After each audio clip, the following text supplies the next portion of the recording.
ओम शांति। आज के अव्यक्त बाप दादा के अव्यक्त मुरली की तारीख है 2 फरवरी 1969 और इस मुरली की सार है अव्यक्त मिलन के अनुभव की विधि। बाप दादा ने कहा है, प्रेम स्वरूप बच्चे ज्ञान सहित प्रेम जो होता है वही यथार्थ प्रेम होता है। आप सभी का प्रेम रस बाप दादा को भी खींच लाता है। सभी बच्चों के दिल के अंदर एक आशा दिखाई दे रही है, वह कौन सी है? कोई बच्चों ने संदेश भेजा कि आप हमें भी अपने अव्यक्त वतन का अनुभव कराओ। यह सभी बच्चों की आशाएं अब पूर्ण होने का समय पहुँच ही गया है। आप कहेंगे कि सभी संदेशी बन जाएंगे, लेकिन नहीं। अव्यक्त वतन का अनुभव भी बच्चे करेंगे, लेकिन दिव्य बुद्धि के आधार पर जो अब अलौकिक अनुभव कर सकते हो वो दिव्य दृष्टि द्वारा करने से भी बहुत लाभदायक, अलौकिक और अनोखा है। इसीलिए जो भी बच्चे चाहते हैं कि अव्यक्त बाप से मुलाकात करें, वे कर सकते हैं। कैसे कर सकते हैं? इसका तरीका सिर्फ यही है कि अमृत वेले याद में बैठो और यही संकल्प रखो। अजी बाप दादा कैसे से बच्चे चाहते हैं कि अव्यक्त बाप से मुलाकात करें या वे कर सकते हैं। कैसे कर सकते हैं? कैसे कर सकते हैं? बाबा यार तरीका तो कैसे जे अमृत बेले याद में बैठो और यही संकल्प रखो कि अब हम अव्यक्त बाप दादा से मुलाकात करें। जैसे साकार में मिलने का समय मालूम होता था तो नींद नहीं आती थी और समय से पहले ही बुद्धि द्वारा इसी अनुभव में रहते थे। वैसे अब भी अव्यक्त मिलन का अनुभव प्राप्त करना चाहते हो तो उसका बहुत सहज तरीका यह है, अव्यक्त स्थिति में स्थित होकर रूह रूहान करो तो अनुभव करेंगे कि सचमुच बाप के साथ बातचीत कर रहे हैं। और इसी रूह रूहान में जैसे संदेशियों को कोई दृश्य दिखाते हैं, वैसे ही बहुत गुह्य गोपनीय रहस्य बुद्धियोग से अनुभव करेंगे। लेकिन एक बात यह अनुभव करने के लिए आवश्यक है, वह कौन सी मालूम है?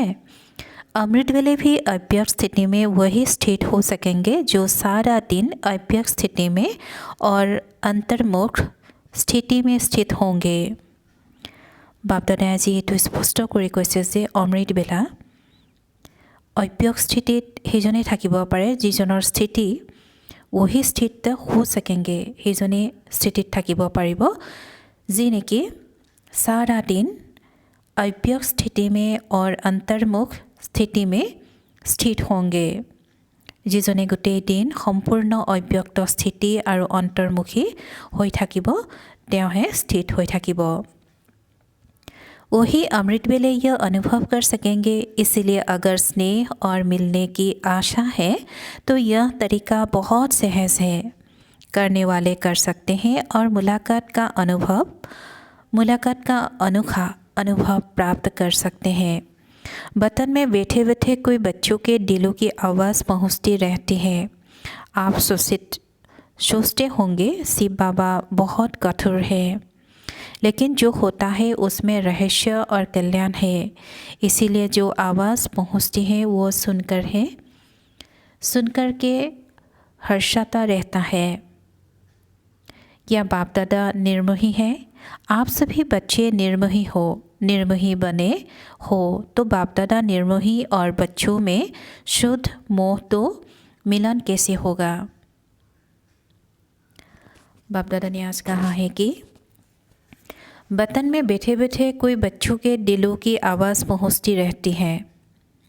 आप सोचते होंगे शिव बाबा बहुत कठोर है, लेकिन जो होता है उसमें रहस्य और कल्याण है। इसीलिए जो आवाज़ पहुंचती है वह सुन करके हर्षता रहता हूँ। क्या बाप दादा निर्मोही है? आप सभी बच्चे निर्मोही हो। निर्मोही बने हो तो बाप दादा निर्मोही और बच्चों में शुद्ध मोह तो मिलन कैसे होगा? बाप दादा में शुद्ध मोह है। साकार बाबा का बच्चों में शुद्ध प्यार था, शिव बाबा का नहीं है, बाप दादा का है। जैसा हमारा है वैसा नहीं। शुद्ध मोह बच्चों से भी जास्ती है, लेकिन बाप दादा और बच्चों में एक अंतर है। वह शुद्ध मोह में आते हुए भी निर्मोही और बच्चे शुद्ध मोह में आते हैं तो कुछ स्वरूप बन जाते हैं, या तो प्यारे बनते हैं या तो न्यारे बनते हैं, लेकिन बाप दादा न्यारे और प्यारे साथ साथ बनते हैं। यह अंतर जो रहा हुआ है इसको जब मिटाएंगे तो क्या बनेंगे? अंतर्मुख, अव्यक्त, अलौकिक। अभी कुछ कुछ लौकिकपन भी मिल जाता है। बाप दादा ने आज फिर से कहा कि अभी कुछ कुछ लौकिकपन भी मिल जाता है, लेकिन जब यह अंतर ख़त्म कर देंगे तो बिल्कुल अलौकिक और अंतर्मुखी अव्यक्त फरिश्ते नजर आएंगे। बाप दादा এইটো স্পষ্ট কৰি কৈছে যে যেতিয়া নেকি আমি जब यह अंतर ख़त्म कर देंगे तो बिल्कुल अलौकिक और अंतर्मुखी अव्यक्त फरिश्ते नजर आएंगे। इस साकार वतन में रहते हुए भी फरिश्ते बन सकते हो। आप फिर कहेंगे आप वतन में जाकर फरिश्ता क्यों बने? यहाँ ही बनते, लेकिन नहीं, जो बच्चों का काम वह बच्चों को छाजे। जो बाप का कार्य है वो बाप ही करते हैं। जो बाप का कार्य है वो बाप ही करते हैं। बच्चों को अब पढ़ाई का शो दिखाना है। बच्चों को अब पढ़ाई का शो दिखाना है। टीचर को पढ़ाई का शो नहीं दिखाना है। टीचर को पढ़ाई पढ़ानी होती है। स्टूडेंट को पढ़ाई का शो दिखाना होता है। शोकेज में शक्तियों के अर्थात शोकेस में शक्तियों को, पांडवों को आना है। बाप दादा तो है ही गुप्त। अभी अभी के दिल में यही संकल्प है कि अब जल्दी जल्दी ड्रामा की सीन चलकर ख़त्म हो, लेकिन जल्दी होगी, हो सकती है, होगी या हो सकती है। भाभी जो बनी हुई है वो तो बनी ही रहेगी, लेकिन बनी हुई भाभी में यह इतना नज़र आता है कि अगर कल पहले माफिक संकल्प आता है तो संकल्प के साथ साथ अवश्य पहले भी पुरुषार्थ तीव्र किया होगा। तब तो यह भी संकल्प आता है कि ड्रामा का सीन जल्दी पूरा कर सभी अव्यक्त वतनवासी बन जाए। बनना तो है, लेकिन आप बच्चों में इतनी शक्ति है जो अव्यक्त वतन को भी व्यक्त में खींचकर ला सकते हो। अव्यक्त वतन का नक्शा व्यक्त वतन में बना सकते हो। आशाएं तो हर एक की बहुत है, ऐसे ही पहुंचती है जैसे इस साकार दुनिया में बहुत बड़ी, बाप दादा ने आज कहा कि ऐसे ही पहुंचती है जैसे इस साकार दुनिया में बहुत बड़ी ऑफिस होती है टेलीफोन और टेलीग्राफ की, वैसे ही बहुत शुद्ध संकल्पों की तारे वतन में पहुंचती रहती हैं। अभी क्या करना है? बाप दादा फिर से पूछा कि बच्चों को अभी क्या करना है। कोई बच्चों के कुछ लोक संग्रह प्रति प्रश्न भी है। कोई बच्चों के कुछ लोक संग्रह प्रति प्रश्न भी है, वो भी पहुँचते हैं। कोई बच्चे मुझते हैं अर्थात मोचते हैं कि साकार द्वारा तो यह कहा कि सूक्ष्म वतन है ही नहीं, तो बाबा कहाँ गए, कहाँ से मिलने आते हैं, कहाँ यह संदेश भेजते हैं, क्यों भोग लगाते हो, इसका भी राज है। क्यों कहाँ गया था, क्यों कहा गया था, इसका मूल कारण यही है कि जैसे आप लोगों ने देखा होगा कि कभी कभी छोटे बच्चे जब कोई चीज़ के पीछे लग जाते हैं तो वो चीज़ भल अच्छी भी होती है, लेकिन हद से ज़्यादा उस अच्छी चीज़ के पीछे पड़ जाते हैं तो बच्चों से क्या किया जाता है, वो चीज़ उनकी आंखों से छिपाकर यह कहा जाता है कि है ही नहीं। बाप दादा ने कहा कि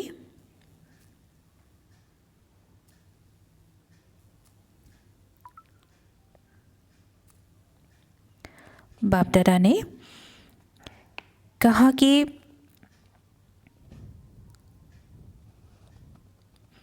वो चीज़ उनकी आंखों से छिपाकर यह कहा जाता है कि है ही नहीं, इसीलिए ही कहा जाता है कि इसकी जो एक्स्ट्रा लगन लग गई है वह कुछ ठीक हो जाए। इसी रीति से वर्तमान समय कोई बच्चे इन्हीं बातों में कुछ चटक गए थे तो उनको छुड़ाने के लिए साकार में कहते थे कि यह सूक्ष्म वतन है ही नहीं।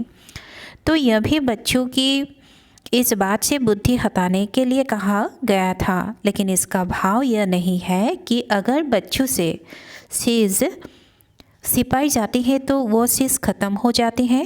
नहीं, यह एक युक्ति है। चुटकी बाबा ने कहा कि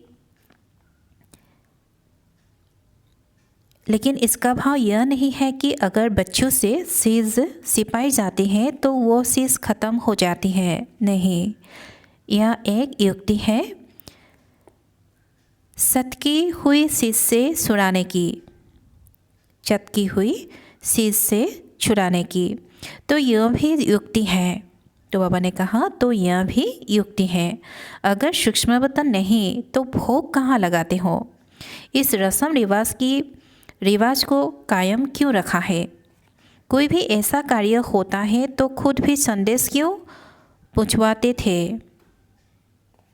तो ऐसे नहीं कि सूक्ष्म वतन नहीं है, सूक्ष्म वतन है, लेकिन अब सूक्ष्म वतन में आने जाने के बजाय स्वयं ही सूक्ष्म वतन वासी बनना है। यही बाप दादा की बच्चों में आशा है। बाबा ने आज कहा कि सूक्ष्म वतन है, लेकिन अब सूक्ष्म वतन में आने जाने के बजाय स्वयं ही सूक्ष्म वतनवासी बनना है। यही बाप दादा की बच्चों में आशा है। आना जाना ज़्यादा नहीं होना चाहिए, यह यथार्थ है। कमाई किस में है? तो बाप बच्चों की कमाई को देखते हैं और कमाई के लायक बनाते हैं। इसीलिए यह सभी रहस्य बोलते रहे। अभी समझा कि क्यों कहा था और अब क्या है। सूक्ष्म वतन के अव्यक्त अनुभव को अनुभव करो, सूक्ष्म स्थिति को अनुभव करो। आने जाने की आशा अल्पकाल की है। अल्पकाल के बजाय सदा अपने को सूक्ष्म वतनवासी क्यों नहीं बनाते? और सूक्ष्म वतनवासी बनने से ही बहुत वंडरफुल अनुभव करेंगे। खुद आप लोग वर्णन करेंगे कि यह अनुभव और संदेशियों के अनुभव में कितना फ़र्क है। वह कमाई नहीं, यह कमाई भी है और अनुभव भी। तो एक ही समय दो प्राप्ति हो, वह अच्छा या एक ही चाहते हो? कोई बच्चों के मन में यह भी प्रश्न है कि ना मालूम जो बाप दादा कहते थे कि सभी को साथ में ले जाएंगे, अब वो तो चले गए, लेकिन वह चले गए हैं मुक्तिधाम में जा नहीं सकते सिवाय बारात व बच्चों के। बारात के बिगड़ अकेले जा सकते हैं। बारात तैयार है, यही सुनना है अब तक कि बारात के साथ ही जाएंगे। जब बारात ही सजा रही है तो अकेले कैसे जाएंगे? अभी तक सूक्ष्म वतन में ही अव्यक्त रूप से स्थापना का कार्य चलता रहेगा। जब तक स्थापना का कार्य समाप्त नहीं हुआ है तब तक बिना कार्य सफल किए हुए घर नहीं लौटेंगे। साथ ही चलेंगे और फिर चलने के बाद क्या करेंगे मालूम है? क्या करेंगे? साथ चलेंगे और साथ रहेंगे, फिर साथ साथ ही सृष्टि पर आएंगे। आप बच्चों का जो गीत है, कभी भी हाथ और साथ ना सूते तो बच्चों का भी वायदा है तो बाप का भी वायदा है। बाप अपने वायदे से बदल नहीं सकते। और भी कोई प्रश्न है?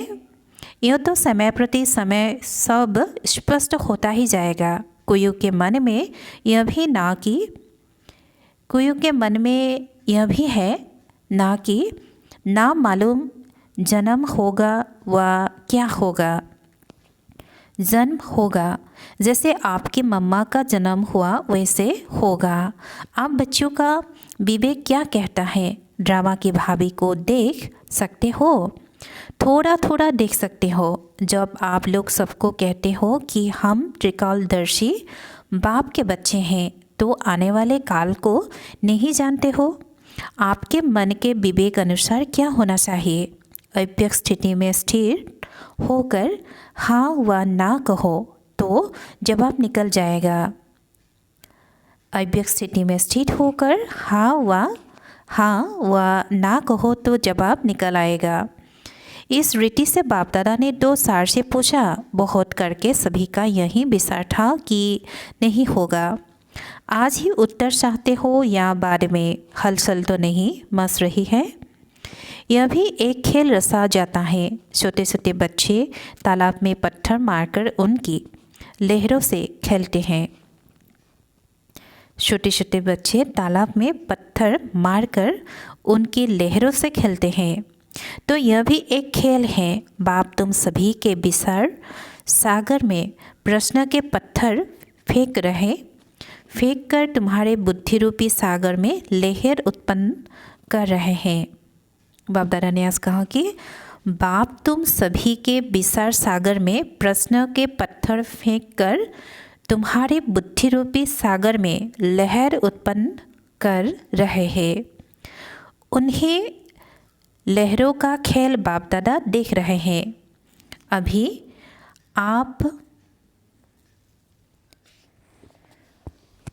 आप सबके साथ ही अव्यक्त रूप से स्थापना के कार्य में लगे रहेंगे। जब तक स्थापना का पार्ट है तब तक अव्यक्त रूप से आप सभी के साथ ही हैं। समझ गए। वतन में मम्मा को भी इमर्स किया था। वतन में मम्मा को भी इमर्स किया था। पता है क्या बात चली। जैसे साकार रूप में साकार वतन में मम्मा बोलती थी कि बाबा आप बैठे रहिए, हम सभी काम कर लेंगे। इसी ही रीति से वतन में भी यही कहा कि हम सभी कार्य स्थापना के जो करने हैं वो करेंगे। आप बच्चों के साथ ही बच्चों को बहलाते रहिए, ऐसे ही साकार में कहती थी। वही वतन में रूहान चली आप सभी के मन में तो होगा ही कि हमारी मम्मा कहाँ गई। अभी यह राज इस समय स्पष्ट करने का नहीं है। कुछ समय के बाद सुनाएंगे कि वह कहाँ और क्या कर रही है। स्थापना के कार्यों में भी मददगार है, लेकिन भिन्न नाम रूप से। अच्छा, अब तो टाइम हो गया है। आज वतन में दूर से ही सवेरे से खुशबू आ रही थी। देख रहे थे कैसे स्नेह से चीज़ें बन रहे हैं, अर्थात बना रहे हैं। दादी जी से आपने देखा भंडारे में शक्कर लगाया। चीज़ों की खुशबू नहीं, स्नेह की खुशबू आ रही थी। यह स्नेह ही अविनाशी बनाता है। अविनाशी स्नेह है ना। याद हर एक की पहुँचती है। उसका रेस्पॉन्स लेने के लिए अवस्था चाहिए। रेस्पॉन्स फ़ौरन मिलता है। जैसे साकार में बच्चे बाप कहते थे तो बच्चों को रेस्पॉन्स मिलता था। तो रेस्पॉन्स अब भी फ़ौरन मिलता है, लेकिन बीच में अव्यक्त। बाप दादा ने कहा कि रेस्पॉन्स अब भी फ़ौरन मिलता है, लेकिन बीच में व्यक्त भाव को सुनना पड़ेगा, तभी उस रेस्पॉन्स को सुन सकेंगे। अब तो और ही ज़्यादा सारू और सर्विस करने का अनुभव कर रहे हो। अब अव्यक्त होने के कारण एक और क्वालिटी बढ़ गई है। कौन सी मालूम है? वो यह है, पहले तो बाह्यामी था, अभी अंतर्यामी हो गया है। अव्यक्त स्थिति में जानने की आवश्यकता नहीं रहती। स्वतः ही 1 सेकंड में सभी का नक्शा देखने में आ रहा है। इसीलिए कहते हैं कि पहले से एक और गुण बढ़ गया है। अव्यक्त स्थिति में तो खुशबू से ही पेट भर जाता है। आप लोगों को मालूम है। एक मुख्य शिक्षा बच्चों के प्रति दे रहे हैं।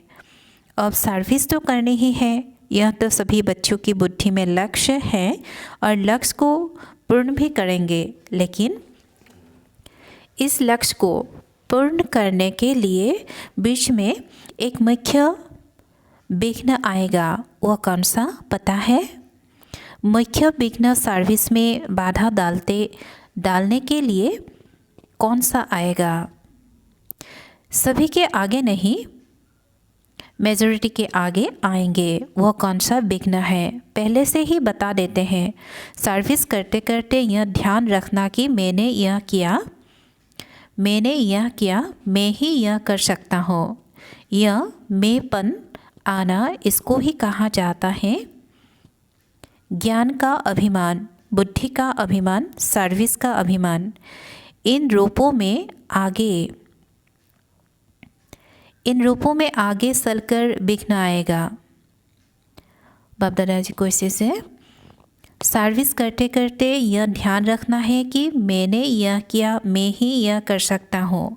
यह मैंपन आना, इसको ही कहा जाता है ज्ञान का अभिमान, बुद्धि का अभिमान और सर्विस का अभिमान।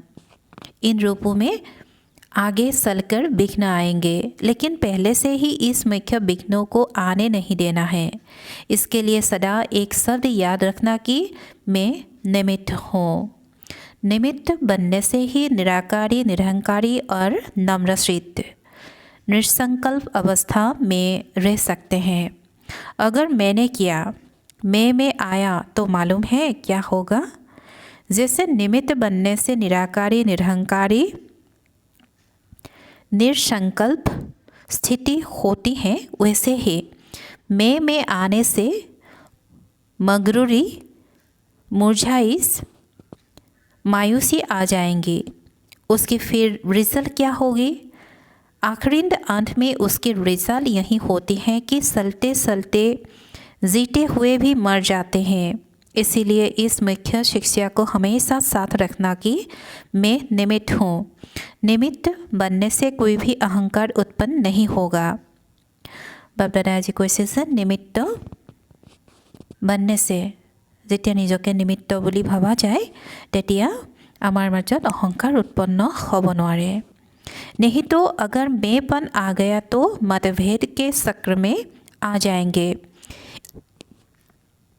इसीलिए इन अनेक व्यर्थ के चक्रों से बचने के लिए स्वदर्शन चक्रों को याद रखना, क्योंकि जैसे जैसे महारथी बनेंगे वैसे ही माया भी महारथी रूप में आएंगे।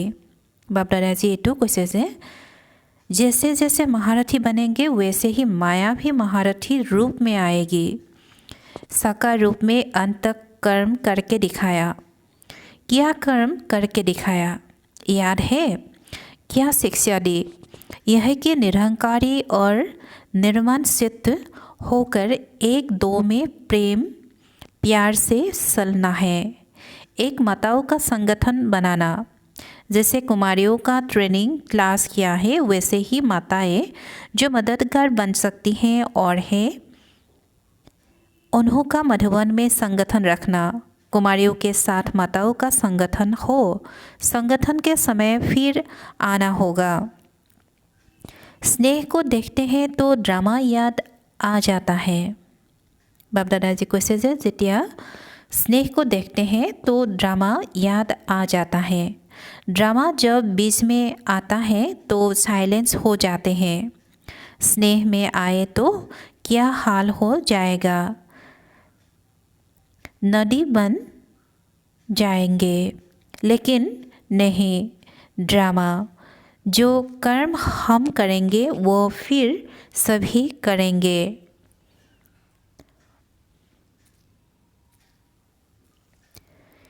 इसीलिए साइलेंस। अगर सभी साथ होते तो जो अंतिम कर्मातीत अवस्था को अनुभव था वो ड्रामा प्रमाण और होता। लेकिन था ही ऐसे, इसीलिए थोड़े ही सामने थे। सामने होते भी जैसे सामने नहीं थे। स्नेह तो वतन में भी है और रहेगा, अविनाशी है ना। लेकिन जो सुनाया कि स्नेह को ड्रामा साइलेंस में ले आता है और यही साइलेंस शक्ति को लाएगी। फिर वहाँ साकार में मिलन होगा। अभी अव्यक्त रूप में मिलते हैं, फिर साकार रूप में सतयुग में मिलेंगे। वह सीन तो याद आती है ना, खेलेंगे, पाठशाला में आएंगे और मिलेंगे। आप नूरे रतन सतयुग की सीनरी वतन में देखते रहते हो। जो बाप देखते हैं वो बच्चे भी देखते रहते हैं और देखते जाएंगे। अब तो ज्वाला रूप होना है। आपका ही ज्वाला रूप का यादगार है। पता है ज्वाला देवी भी है। वह कौन है? यह सभी शक्तियों को ज्वाला रूप देवी बनना है। ऐसी ज्वाला प्रज्वलित करनी है जिस ज्वाला में यह कलियुगी संसार जलकर भस्म हो जाएगा। अच्छा, विदाई के समय बाप दादा बोले और विदायर সময়ত বাবাই কৈছে যে सभी सेंटर्स के अव्यक्त स्थिति में स्थित हुए नूरे रत्नों को बाप व दादा का अव्यक्त याद प्यार शिकार हो। अव्यक्त याद प्यार शिकार हो। साथ साथ जो इशारा किया है उसको जल्दी से जल्दी जीवन में लाने का तीव्र पुरुषार्थ करना है। अच्छा, गुड नाइट। सभी शिव शक्तियों और पांडवों प्रति बाप की नमस्ते। ओम शांति।